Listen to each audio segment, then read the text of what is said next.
A Marinha dos Estados Unidos usa helicópteros não tripulados para testar mapeamento de litorais com o sistema LiDAR. Além da aplicação topográfica, o sistema poderia ser usado na preparação de operações expedicionárias ou para detectar veículos submarinos, minas navais ou sensores subaquáticos. Se você não for inscrito, clica aí no botão vermelho de se inscrever, venha fazer parte da família. Eu sou o Thiago Silva, você está no canal Voando com Drone.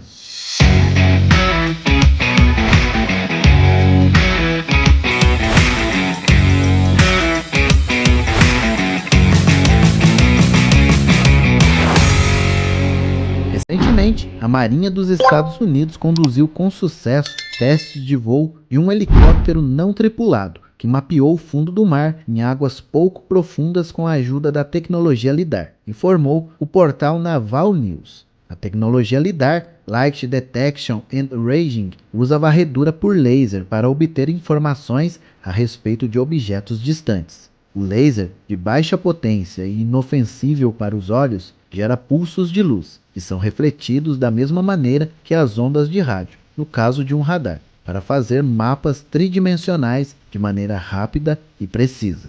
Além de ser uma ferramenta importante para elaborar mapas topográficos detalhados de vias fluviais e litorais, oferece outras aplicações potenciais que vão além das cartográficas. Os testes do chamado Sistema de Vigilância Litoral foram conduzidos pelo Escritório de Pesquisa Naval da Marinha dos Estados Unidos, em conjunto com a empresa austríaca Schiebel, fabricante do helicóptero não tripulado Camcopter S-100. De acordo com a mídia, os testes decorreram na costa de Pensacola, Flórida, com o apoio do navio mercante Richard L. Becker.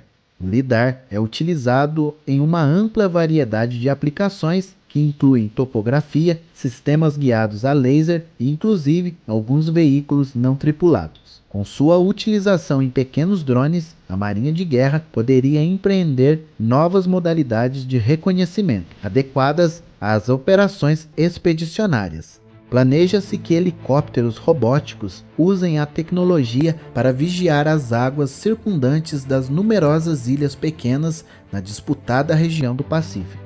De acordo com o portal The Drive, os sistemas LiDAR podem buscar sensores submarinos, pequenos veículos submarinos não tripulados ou minas navais. Além disso, poderiam ser empregues na preparação e supervisão de operações anfíbias e outras especiais, fornecendo dados de inteligência sobre os litorais antes que as tropas de desembarque entrem em ação.